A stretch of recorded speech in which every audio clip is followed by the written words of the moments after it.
নমস্কার সকলকে, আমার আরও একটি ভিডিওতে আপনাদের অনেক স্বাগত জানাই। এর আগের ভিডিওতে আপনাদের বলেছিলাম মামা শ্বশুরের বাড়ি যাচ্ছি। এখন নদী পার হচ্ছি আমরা।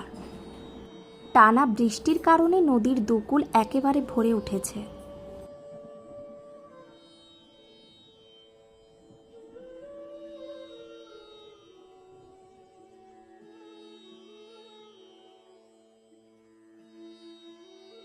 নদীর পাড়েতেই দেখছি অনেক জমি, যেখানেতে ধান সবজি চাষ করা হয়েছে। চলুন, আরও কিছুটা পথ আমাদেরকে যেতে হবে। অবশেষে এসে পৌঁছালাম।